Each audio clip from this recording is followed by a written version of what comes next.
Welcome everyone to today's Tuesday Times Roundtable. An announcement before we begin, because I just thought to announce it, so I'm going to announce it. We have an exciting opportunity. This is our second annual Transformation Trip contest. What this is, if you're interested in potentially learning about careers around the world in diplomacy or international development, what we are doing is we'll be able to take 2 students this summer to Washington, D.C.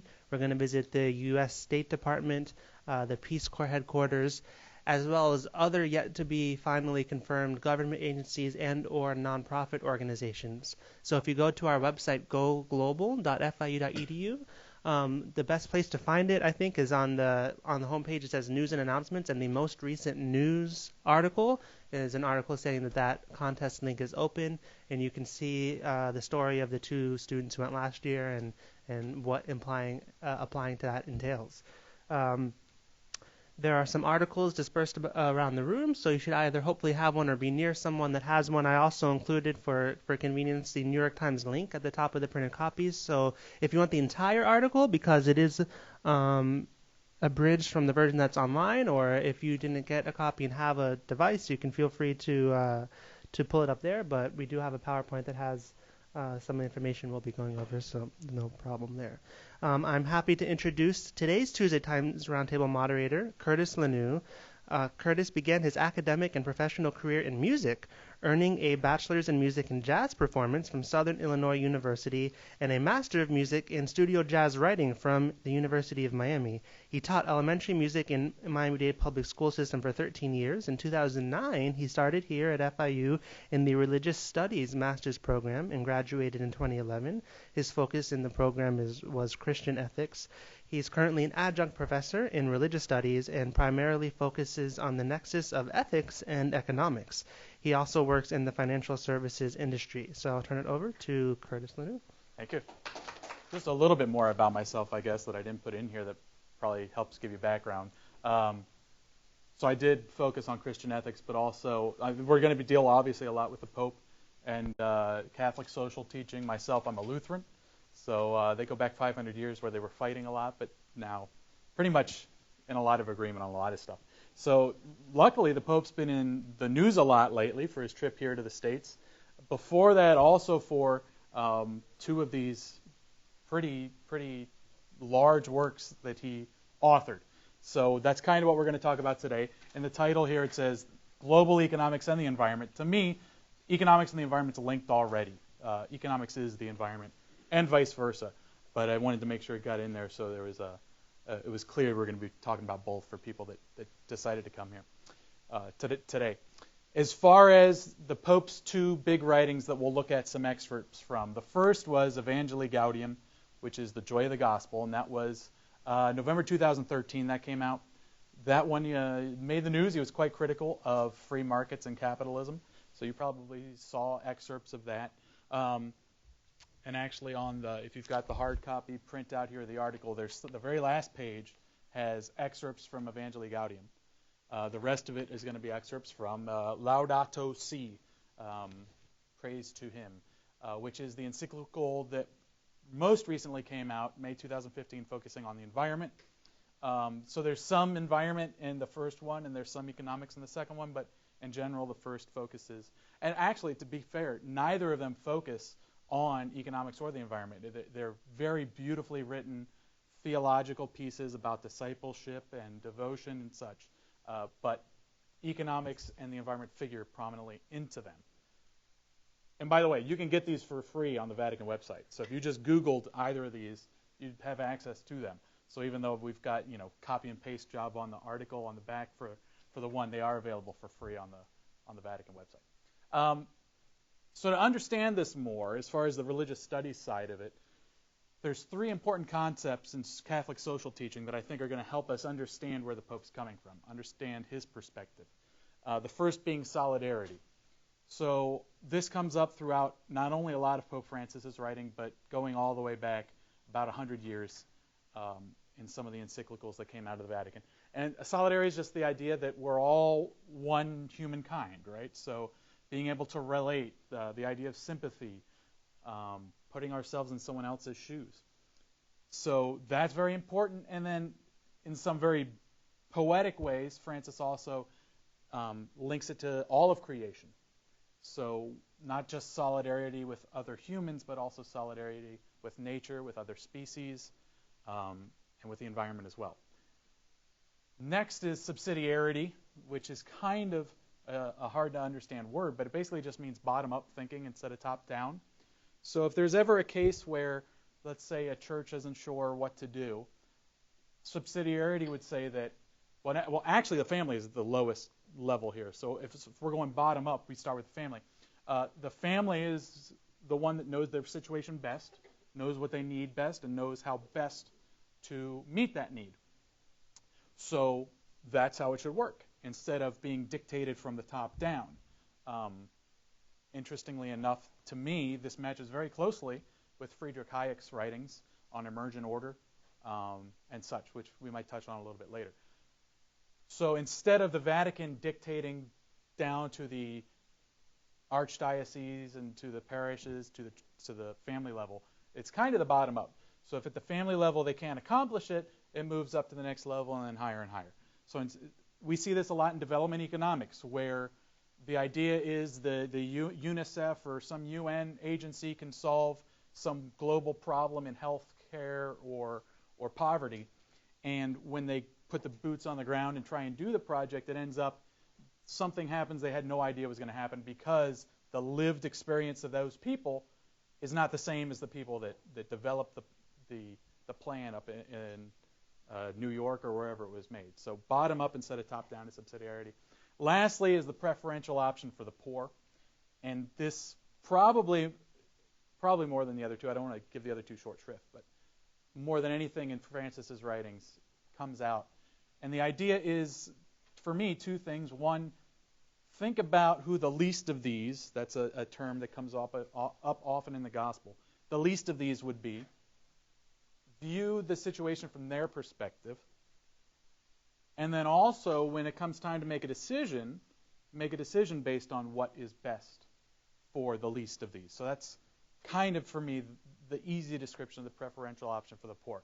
There is actually no document that lays out a definition of the preferential option for the poor. Gustavo Gutierrez was a liberation theologian and wrote a lot about this, but it's hard to just come up with one phrase where he defines it. Now, interestingly enough for me, kind of like I mentioned subsidiarity in Hayek, John Rawls, a well-known American philosopher, in A Theory of Justice, came up with the difference principle, which is, to me, very similar to the preferential option for the poor. If you're going to have an inequality, let it benefit the least of these, or the worst off. So those, to me, are three concepts, and I picked three. First of all, if you're looking at the global learning program, there's three things, right? But also, it fits with Catholicism, the Trinity, and there's going to be three threes. So I don't know if you study Bach or anything, but he writes a 9/8. The idea is three trinities, 3 cubed. So here's the three important concepts to me in American democracy and economics, because when, especially the first one, Evangelii Gaudium, came out, he was hammered on not on all sides, mainly on the more free market side, for being less than a free market person, maybe a Marxist or even a communist, which was probably unfair. But there are things we have to realize are part of American society, heritage, culture, as far as economics and democracy goes. So the first is the idea of private property. I don't think we're ever going to get away with eliminating private property in the United States. The question, though, becomes at what point does property become private? So John Locke, which was I'm pretty sure English or Scottish philosopher, his idea was natural resources belong, you could say to everyone, but better would be to say no one. Natural resources belong to no one until somebody puts some labor into it. So if you go chop down a tree and you chopped it down, that tree belongs to you now. So it's now your private property, whereas beforehand it didn't belong to anyone. Now that might be something we need to revisit, because I'm not sure that would hold up, especially when we think about climate change. If you can go drill for oil and say it doesn't really belong to anyone, then that would affect the price, and you'd get cheap oil and would do more damage to the environment. So our idea of private property might need tweaking, especially when it comes to that, but I don't think we're going to get rid of it entirely. And I don't think the Pope wants to either. Free markets, voluntary exchange of goods or services, right? That is central to, I think, who we are. I don't think anyone wants to get rid of it 99% of the time. Now, possibly there are exceptions, right? If it's taxing the 1%, that sort of thing. Bernie Sanders is in the news big time. But I don't think we want to get rid of the idea that somebody can enter into an exchange voluntarily. For me, the question is it truly voluntary, right? With minimum wage. Somebody that doesn't want to work for a minimum wage just don't work. Well, then what are they going to do? So is that truly a voluntary exchange, or are they kind of forced into working for a minimum wage? And then lastly is just the idea of individual liberty. Probably central to the two previous concepts is the idea that we either have a right or some sort of innate liberty to do what we want. And the problem becomes not telling someone else they can't exercise their right, but it's just balancing rights. So somebody's got a right to free speech, but somebody else has a right to not be bullied, for instance. Right? So we're balancing in a liberty instead of viewing it as taking from one person what doesn't belong to them. And then thirdly, our global learning goals here. Global awareness, which basically demonstrating knowledge of interrelatedness. All right? So how do things get put together? Global perspective, which the preferential option for the poor definitely links with. Being able to see the world from other perspectives and having empathy and sympathy, right? And then just global engagement, doing something about it. So 3 threes, right? The first 3 were the Catholic social teaching, solidarity, subsidiarity, preferential option for the poor. Then the second 3s were American democracy, economics, private property, free markets, and what was the third? I feel like what's the guy from and for individual liberty, right? The guy from the debate 4 years ago. You probably don't remember. The Texas guy. And then our 3 goals for global learning. So first today's goal, obviously. Look at how the Pope's writings, American democracy, and our global learning goals here fit together easily. Where do they fit together easily? But also where they don't fit together easily, could we reconcile them somehow?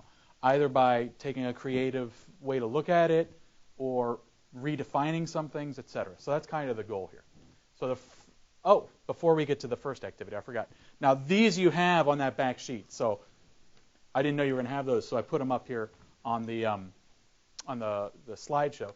But I don't think we need to read through them since they're here. So this back page, Evangelii Gaudium, this is going to be mainly financial stuff. Some of the things like where he criticizes trickle-down economics, etc. So these ones are kind of long. Then the rest of this is going to be excerpts from Laudato Si, which is mainly the environmental one. Oops, sorry. He's hating me. So the first thing I want to do as far as an activity goes. Yeah, you can read that. I'm looking up here and it's not big. So I'll look over here. It says I would have tweeted them, but don't worry, they're already on your paper. So one thing I picked up from qualitative data analysis, which might have been the only thing I picked up, but the idea of coding. So what I want to do with these excerpts, and preferably in pairs or 3s, preferably not on your own, just because if we go around the room, it'll take forever to go through everyone. Take these codes. So the codes are going to be these 9 things: solidarity, subsidiarity. I just call it POP, preferential option for the poor. Private property, free markets, individual liberty. And then global awareness, global perspective, and global engagement. And then as you're reading through these excerpts, which of these codes, and it could be more than one, matches up with the excerpt. So instead of having everybody look at each one, I'm trying to think of a convenient way here to divvy up the room. So we got 3 pages. Why don't we just go from here over, do this starting, actually go at the paragraph 3, so the first one, go through paragraph 23. So from here over, that'll be your page. And then the middle section can do this page. You got it easy. And then this section, do the last page, the Evangelii Gaudium. So the idea is just to say, okay, this excerpt here, what's it deal with? Does it deal with just global awareness? Is there a part of global perspective, etc.? Does that make sense? Any questions about that? Just so you have something to do. So figure somebody you can work with. and then we'll put these together, and then we'll go through them. I don't know if we'll go through all the excerpts, but we'll go through some of them. Yeah. I don't care. Go ahead. You got one? Oh, okay. Yeah, I hadn't thought of it. The fact that you're thinking about questions, though, delights me. I'm used to lecturing and no one asks questions. Till the end, and then everyone comes up one at a time and asks questions. I'm like, why didn't you ask that 15 minutes ago? All right, so code these with those 9 codes, and one excerpt might just have 1 code. It might have 4 codes. It probably won't have 9. So this first one here. So when you see the 2 or the 54, that's the paragraph, because this is disseminated online as well as in book form.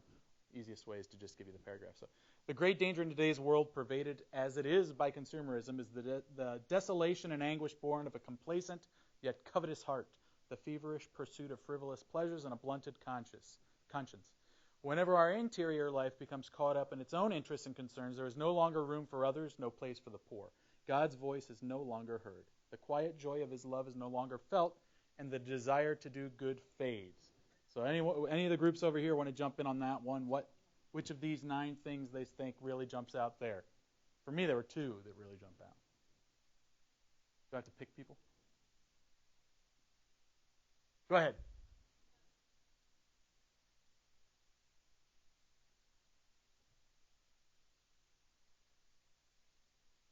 Okay.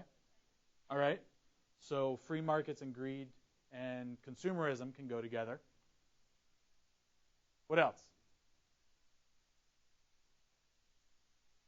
No one sees solidarity there? So for me, desolation and anguish. That's a symptom right now of our world because we lack solidarity. So I guess the lack of solidarity, I don't know if you would say that's there, but I think he's expressing a desire for more solidarity. And he also mentions there that when you're all caught up in your own thing, you're less likely to think about other people, and especially the poor. Anyone else? Okay. Just value of human life. Today, we also have to say, thou shalt not to an economy of exclusion and inequality. Now, by the way, when people are excluded from an economy, that's not a free market, right? A free market would involve everyone. Such an economy kills. That, to me, is important. Economies can actually kill. How can it be that it is not a news item when an elderly homeless person dies of exposure, but it is news when the stock market loses 2 points? We'll just stop there. So, anyone? Can we go through all 9 and you raise your hands if you think it applies? Go ahead.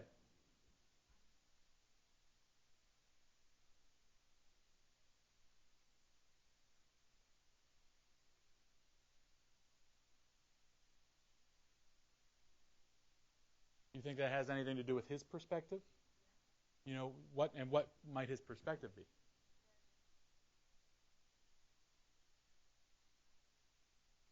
So part of it might be his religious upbringing, but I think also part of it is his actual upbringing as a person. Right? Where did he live? Anyway, Argentina. So he grew up in Argentina, right? And Argentina, in the time he was growing up, was a pretty rough place. And just the fact that he comes from Latin America, the global South, I think has a lot to do with his perspective. So I think, so as a I guess you'd call it a professional priest, travel all over. Yep. But not just only that, he also chose to be with the poor instead of being without the classes. Yeah. So the day he was elected Pope, the day after he went to pay his hotel bill himself, right? Stuff like that. His apartment in Buenos Aires was Spartan. Yeah. Wasn't I allowed to have to do that with Jesuit? I would think, but I would imagine you could find examples of Jesuits that aren't as. But I would hope that that's part of it as well. But he's carrying the Francis way now. The Francis. Yeah, Pope Francis of Assisi, the one that stripped his clothes off. He was a rich man, stripped his clothes off, and also lives with nature. He lives with nature, so I think the nature part of it helps as well. For me, preferential option for the poor pops up there as well, right? A homeless woman dying, that was exposure, and then we're worried about the stock market. Also, we haven't touched on any of the global learning ones, but the global perspective, I think, matches up very well with solidarity and preferential options before.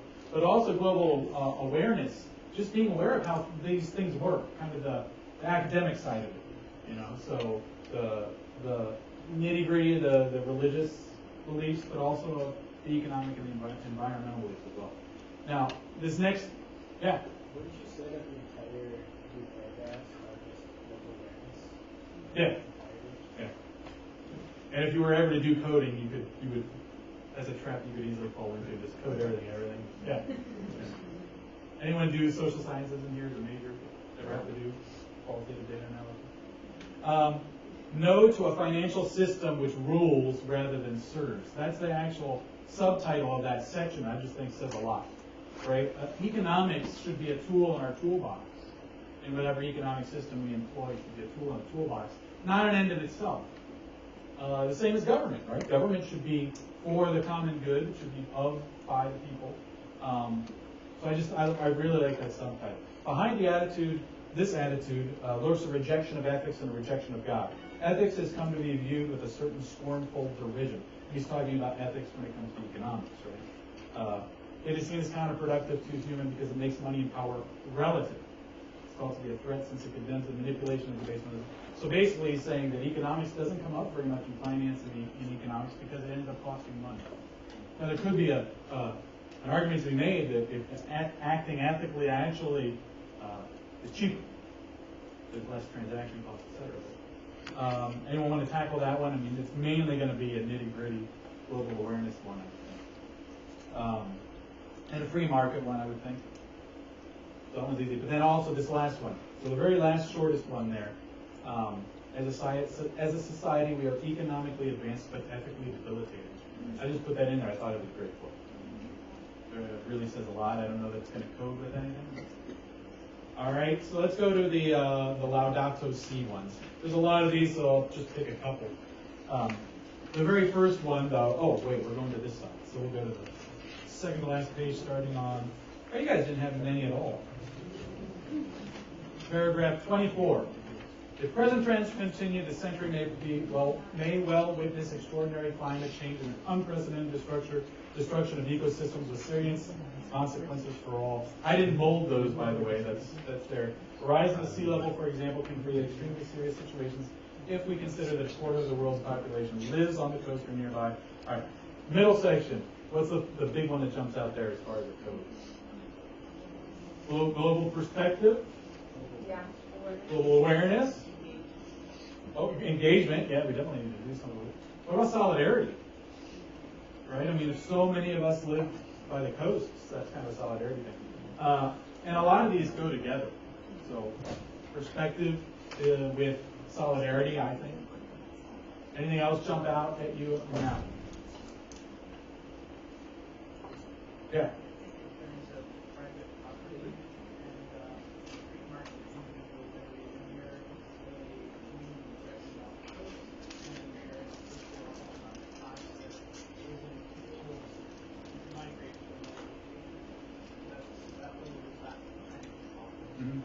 So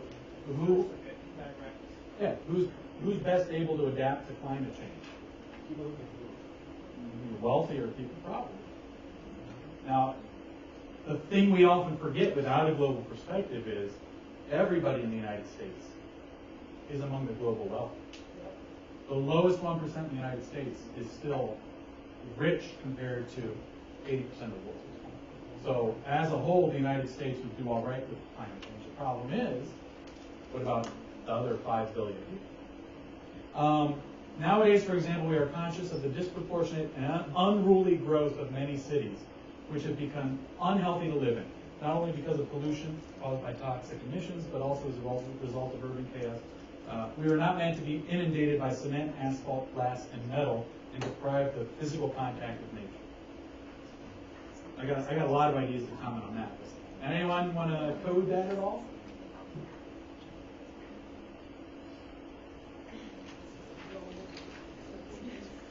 All three of the global ones? Definitely awareness, I think. Now, we're really getting into the nitty-gritty of urban planning. Yeah. Private property. Uh-huh. Individual liberties will be very important. Yeah. You got things like zoning, deciding what we want to do with, I mean, especially here. I Right. in the Everglades. So, as far as setting up a city, and also that's subsidiarity there. A city that's set up top down is probably not going to go to it. Right? I've seen these North Korean cities that are huge and they've been planned by the government and no one lives there. A city really grows organically, emergently, but should have rules set up so that it grows healthful. So here, I'm imagining the Pope thinking of Sao Paulo or something, one of those cities that has slums. The problem is, environmentally speaking, as far as climate change goes, if 90% of the world lived in a city like New York, I really don't think we'd have a climate change problem. New York is one of the greenest cities in the world. Right? How many people in New York own a car? Very few. So there's a really good book, two really good books by David Owen, The Green Metropolis and The Conundrum, that speak of this. Yeah.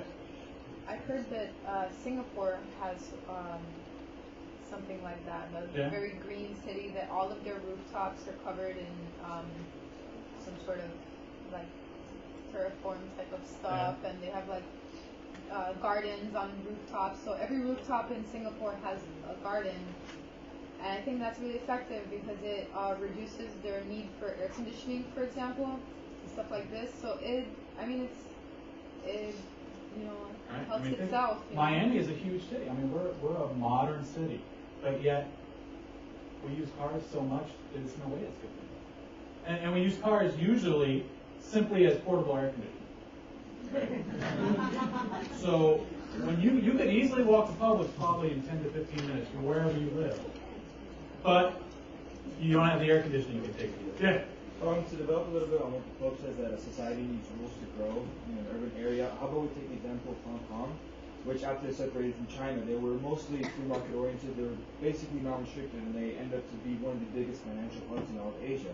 How do we explain, with very little rules and very little, very little negative aspects to society, how do we say that rules are needed to develop a healthy society? So in order for individual liberty and private property to work, you need a rule of law. If you don't have a rule of law, you don't have private property. But I think when you give people choices and help them, and the other thing is, you need institutions as well in order for these things to work. But in order to have the institutions work, you need a culture that supports the institutions. So if you've got culturally so much corruption, the institutions don't work, then, and it's kind of like you have to address all these things at once. It's tough. But I think that when you emphasize individual liberty and voluntary exchange, while at the same time respecting other people's rights, that's why the United States has done such a great job growing. I think we got a lot of issues where we say things are free market, but they're really not, which I'll get to. So I think Hong Kong's probably got similar issues. We probably hear a lot of good things about it. I would imagine there's similar issues in Hong Kong. I don't know. I haven't studied Hong Kong. But the idea that these large cities are very efficient, economy of scale really ramps up with cities like New York, is beneficial to the environment. Now, Sao Paulo is probably not a very green city. I mean, so if that's what he's imagining, then yeah. There's a hand. I just want to add, when we're talking about, for instance, this data such as growth and stuff like that, we also need to look more at the quality of the data. Yeah, I agree. There's growth, but that doesn't necessarily mean that the growth is reflected in the population. Yeah. And for instance, when we talk about examples such as Hong Kong, I feel there's so much difference between the U.S. and Hong Kong, because Hong Kong is really small, and also Hong Kong developed years later with all the help of the market. Yeah. So, for instance, I see that in, for instance, the U.S., the responsibility of the states is extremely important. For instance, we talk about Miami and how everyone uses cars because, all the things you were mentioning, but one of the other things people, everyone uses cars because public transportation is not great. Yeah. So, public transportation is something that the state is in charge of, and because they do it so poorly, people, basically everyone has in their priority to get a car because, everyone believes that they need a car to get around in the country because there's no, transportation. Yeah. Yeah. I did this myself the other day. I rode my bicycle from 67th and Flagler to 16th and Washington. Put that into perspective, that's pretty far. That's pretty far. That's like a 30-mile ride. it took me an hour and a half to get there. And sometimes that same travel during rush hour, it takes you probably, 3 hours, 2 hours in traffic. Imagine, I don't know why like the city hasn't built at least one channel for only people either to walk or bike on the highway. They could close that down, and they have the money to do it. Well, and David Owen's big thing is that if you're going to do that, it should replace a traffic light. Exactly. Bad traffic is good for the environment. No. Who wants to sit in bad traffic? So bad traffic gets people off the road. Less cars on the road. As long So as have options, but yeah, We and, don't have options here, though. but what happens is when you make another lane because traffic's so bad, what ends up happening, they call it latent traffic, more people then drive because traffic isn't so bad. So that's why when people complain about traffic, I actually But I don't mind. they're making bigger. They're making more traffic. Actually, they're saying that the highway is going to make traffic more. Yeah. But no, it's actually going to because. What would be great is if one lane of every road was only for buses or a train. But That worked well, right? We see humans are multiplying. Like in the last couple of decades, humanity has multiplied, but we haven't taken into consideration cars. Like cars have tripled. The number of Year cars by per year, people, actually. yeah, Year per by people year. per car. Yeah. Mine is not a very pedestrian-friendly city. We're just not made for people walking on their feet, Right. or riding their bikes.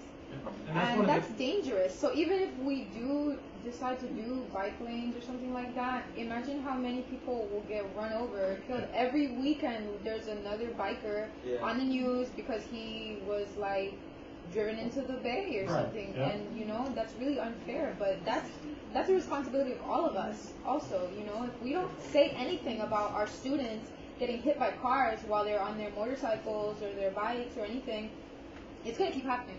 Yeah. All right. We'll get to the first group now. And I still got a little bit I want to talk about. So, I wish to address every person living on this planet. That should be an easy one to cover. Solidarity, okay.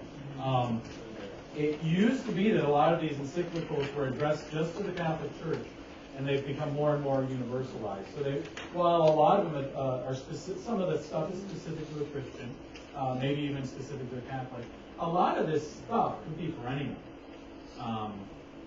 regardless of their faith. So solidarity, global awareness, global perspective probably as well. Eliminating the structural causes of the dysfunctions of the world economy and correcting models of growth which have proved incapable of ensuring respect for the environment. So going back to what you had said about quality of life, when we look at economic data, GDP is the biggest thing, and GDP is driven mainly by consumption. And if we just keep consuming stuff, we're going to run out of stuff to consume if it comes from the earth. So that to me goes with it goes with global awareness, it goes with free markets and private property. Because what if we, instead of viewing all this stuff as being no one's until somebody does something with it, what if we viewed it as everyone's? And if you're going to go chop down a tree to make something, part of the house, you owe everybody a little bit of that tree that you just took, right? So what that ends up doing is actually adjusting the price properly, in my view. So it's maintaining private property and free market. It's just we're admitting that this earth belongs to all of us more than it belongs to none of us. Second page here. The earth, our home, is beginning to look more and more like an immense pile of filth. In many parts of the planet, the elderly lament that once beautiful landscapes are now covered with rubbish. Industrial waste and chemical products utilized in cities and agricultural areas can lead to bioaccumulation in the organisms of the local population, even when levels of toxins in those places are low. Frequently, no measures are taken until the people's health has been irreversibly affected. What do you think there as far as that applies to? What? Solidarity and subsidiarity? And also, these neighborhoods are going to be global awareness, definitely. Individual liberty. To me, you should have the liberty, right, the freedom to live in an area that's not polluted. But that might not be in the Constitution. I'll get to that in a second. But also, the neighborhoods most likely to be affected like this are going to be poorer neighborhoods. So, preferring thought. So hopefully you get an idea here of these 9 things and how they relate to what the Pope has written. I want to move on a little bit. And what I want to look at is the problem here. So for many, I'll look over here so there's a little bit I'm looking at. For many of the issues the Pope brings up are anathema to the concepts we mentioned central to U.S. culture, right? The free markets and such, especially the financial ones. But by taking and taxing from the wealthy in order to improve the position of the poor could be seen as a violation of private property, right? You're taking through coercion from the wealthy in order to give food stamps, whatever, to the poor. So is there a way to frame that in some way where it's something other than coercion? All right. Imposing regulations on the market can be seen as government interference in voluntary exchange, which could lead to central planning akin to communism. So this is a slippery slope argument. If you let the government regulate the economy, then where's it going to stop? Now, I don't think that's an argument against regulation. I just think it's always, you always have to keep an eye on them. Prohibiting someone from doing something or coercing them to action can be seen as a violation of their liberty or rights. Now, the flip side of this is there's countries where if somebody wanted to make something and sell it to someone, that's illegal. So while we're oftentimes critical of our own American version of capitalism, there are places where somebody that creates something can actually sell it. So access to a free market, I think, is a liberty as well. So is there a way to reconcile all these issues? So this next thing that I wanted to do was just ask you exactly what, and I think this already came out, so we don't have to spend too much time on it. With some of these excerpts, what actually came to mind? So when the Pope says that the economy kills, or that trickle-down economics doesn't help as to improve, like what actually came to your mind? A lot of that already came up, so I think you've already answered that question. But I wanted to definitely get other opinions of my own, because stuff comes up for me, but obviously that's my own perspective. So I wanted to get some others, and I'm sure we could sit here a lot and just talk about that. But part of what I want to do today is talk about how we might be able to reconcile this, okay? So the big things that come out for me, important advances in political philosophy and economics. One, the idea of a capabilities approach, which is something that Martha Nussbaum and Amartya Sen did, which we'll talk a little bit about because I think it's important. It really elaborates on individual liberty. Also, market externalities. So we're getting a little bit economic here, but a market externality is something, a cost or a benefit of something that is not in the price. So right now, when we drive our cars and we pay $2.19 for gas, nothing in that price shows the effect we're having on the climate and the price we're going to have to pay 50 years from now. So that's an externality. Another common example is pollution. And then the idea of moral hazard. So a moral hazard is when somebody is allowed to benefit from a decision. So they're allowed to partake in the reward without having to participate in the risk. So if I said to you, listen, go buy a lottery ticket, and if you win, you split it with me, and if you lose, I don't pay you. That'd be like moral hazard, right? So the capabilities approach. Ooh, this is small. Hopefully you can read it. So our rights as human beings are not limited to the Bill of Rights and the Constitution or to the UN Declaration of Human Rights. There's something more to that goes along with human dignity. So this is something that Amartya Sen, the main book that he addresses this in is called Development is Freedom. And then Martha Nussbaum in a book called Creating This Capabilities have expanded on rights to include what can generically be called positive liberties. It's kind of a great term, but here's Nussbaum's list of 10 capabilities, and I want to actually read her descriptions, not just the titles for each, because I think it'll help. So these are 10 capabilities. Life, which she says is being able to live to the end of a human life of normal length, not dying prematurely or before one's life is so reduced as to be not worth living. 2 is bodily health, being able to have good health, including reproductive health, to be adequately nourished, and to have adequate shelter. I mean, that is not in the Constitution anywhere, but is central, I think. So when the healthcare law was going through, and Ron Paul was saying, right, access to healthcare is not a right. And I'm thinking, so what are you saying, that people don't have a right to live? I mean, sure, there's probably some types of healthcare, plastic surgery, but if it's going to be life or limb, I think that's a right. Bodily integrity, being able to move freely from place to place, be secure against violent assault, including sexual assault and domestic violence, having opportunities for sexual satisfaction and for choice in matters of reproduction. Senses, imagination, and thought, being able to use the senses to imagine, think, and reason, and to do these in a truly human way, a way informed and cultivated by an adequate education, including, but by no means limited to, literacy, basic mathematical and scientific training, being able to use imagination. So this is kind of, yeah, everyone should have a right to an education. I think that is a liberty, right? Emotions, being able to have attachments to things and people outside ourselves, solidarity, kind of closer perspective. To love those who love and care for us, to grieve at their absence, in general to love, to grieve, to experience longing, gratitude, and justified anger, not having one's emotional development blighted by fear and anxiety. Supporting this capability means supporting forms of human association that can be shown to be crucial in their development. 6, practical reason, being able to form a conception of the good and to engage in critical reflection about the planning of one's life. This entails protection for the liberty of conscience and religious observation. Affiliation, being able to live with and toward others, to recognize and show concern for other human beings, to engage in various forms of social interaction, to be able to imagine the situation of another. Having the social basis of self-respect and non-humiliation, being able to be treated as a dignified being whose worth is equal to that of others. 8, other species. She admits not all of these, you might not agree to all of these, but at least many of these you can. Being able to live with concern for and in relation to animals, plants, and the world of nature. 9, play. Being able to laugh, to play, and to enjoy recreational activities. When you're only surviving, that might be a tough one. But I definitely think it's a goal, as well as probably a sign that one is living a life worth living. There we go. And then 10, control over one's environment. So control over whether your environment is polluted or not, etc. So those, I think, when we use those to balance out those liberties with other liberties. So now, somebody has a liberty that includes going to school, that includes not starving, right?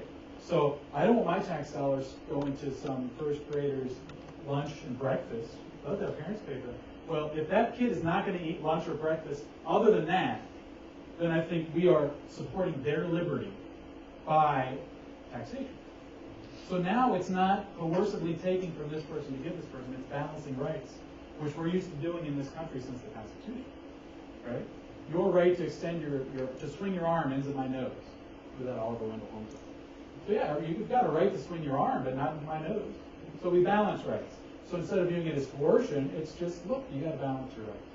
So hopefully we'll be not jerks about it, but if need be, then there is the rule of law to enforce it. All right, market externalities. This is important because, like I said, pollution comes up a lot.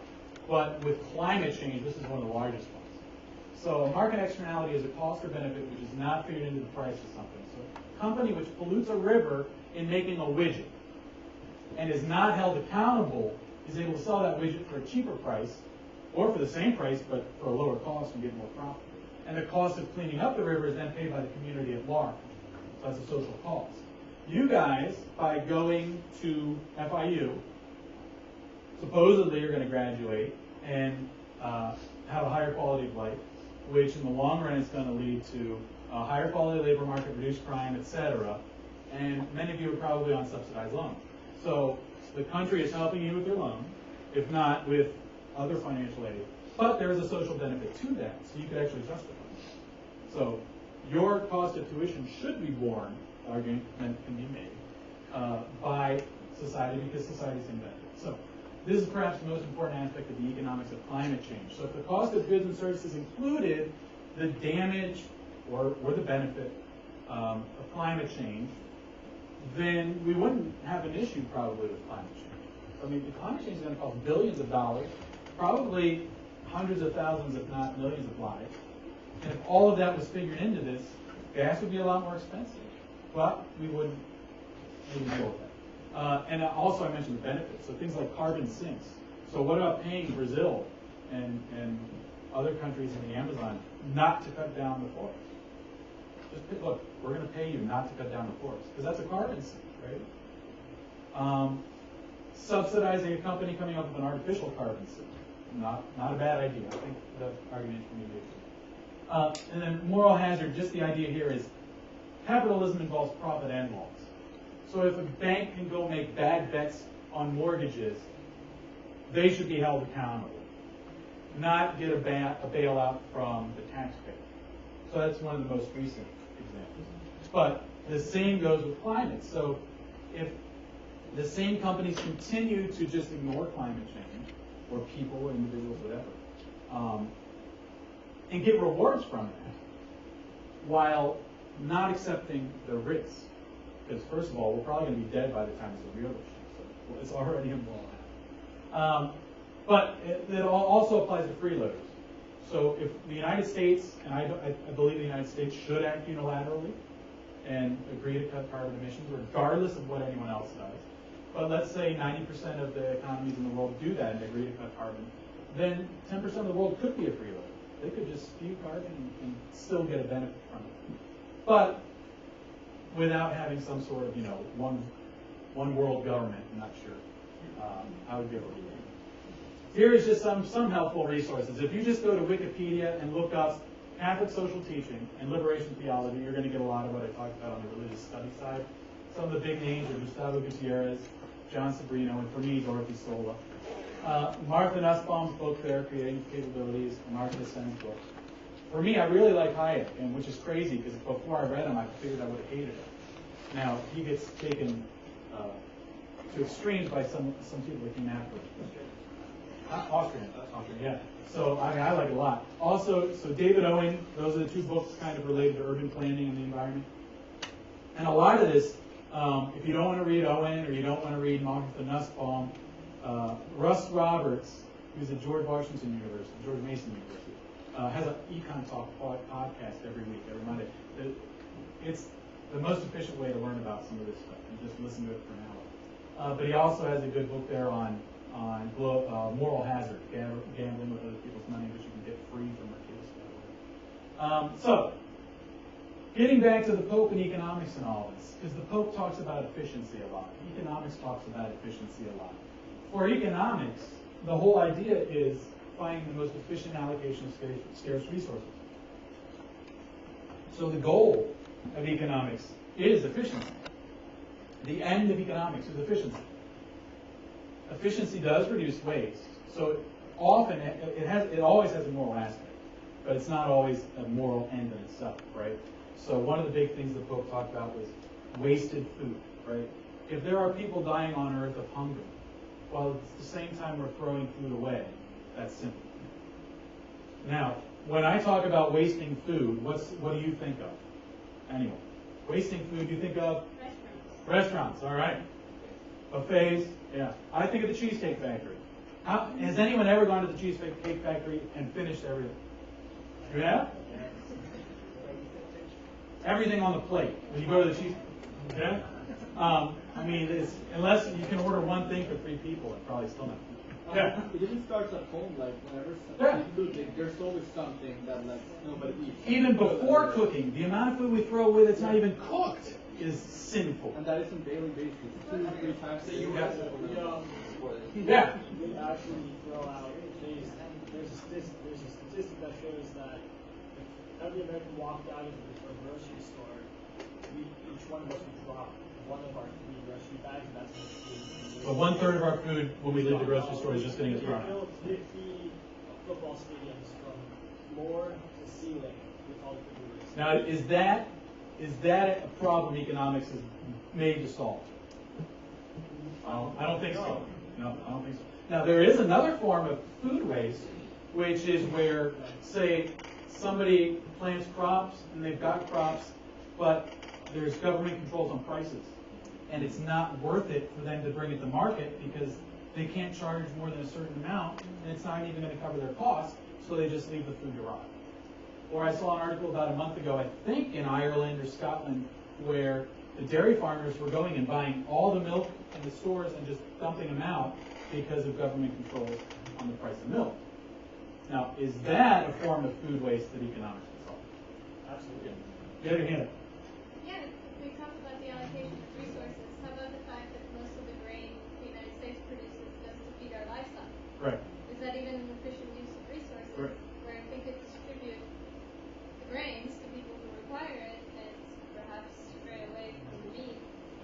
of that the fact that the government subsidizes corn production so that so much of it can go into ethanol production. So that is not a free market there. That's a perverted market, right? Because there's incentives there that shouldn't be there, all right? So if we just made it a level playing field, then there'd be less food. But, so that's one that economics could answer. So, but what's the end of religion? What's the goal of religion? Well, that's a huge question. But part of it is going to be to instill values and a sense of community that can then help counter consumerism and the other things that the book criticizes. So, going to the Cheesecake Factory and only eating a third of your food and having the rest thrown out, economics can't say that. That's not a strong. That is something that the Pope's message, I think, can deal with. Right? So values and that sort of thing. Whether you get it from religion or somewhere else. What matters, I think, is just that we counter this consumerism, which is not a religious problem, I don't think, but can be help solve from it. Yeah. As I was listening to your presentation, that I was constantly reminded of the philosophy of Adam Cooper and his whole point of moral-managed moral society is that self-interest is a natural part of humanity, and something where in the church's values they tend to stray away from that and lean towards more altruistic models. And I'm sort of seeing more and more the problems that we're facing is because we're not linking our passions to our community. We're not really aligning that self-interest to the community self-interest. I think one thing we're seeing with the myth of secularization, and I say that because in the mid-century, 20th century, through about the 80s, people were saying, oh, well, the society is becoming less and less religious. Which wasn't really true. Society is becoming more and more private in their religion. People are still as religious, but they're more private about it. Well, the result is that community goes away. If people don't go to church, that used to be one of the main forms of community, was going to church or temple or whatever. If people stop doing that, fine, I don't mind if they stop doing it, but find that community somewhere else, I think is the important. So if you're not going to be involved in a religious community, what community are you going to be involved in? Yeah. So based on what I've heard on television and so forth would be that a lot of people who don't agree with the Pope don't agree with him because they think he's personally attacking America and our economy. When actually he's just openly stating that almost every other country is saying about this. The only country that thinks we're the best is us. And I mean, we're the only thing we're the best at is being the most wasted. So I think that if people open their eyes to what's so like homegrown and so proud of like and just open their eyes to what we were actually doing, I think that would be so helpful to everyone. Well, how would you go about that? Or what's one thing you think would help with that? Just like opening, because people are blinded by the fact like home is free, like what the thing is like we're not following our own. Like if you show any American like a statistic sheet about where we rank in absolutely everything, we're in the late teens to the 40s. Asian countries almost every statistic.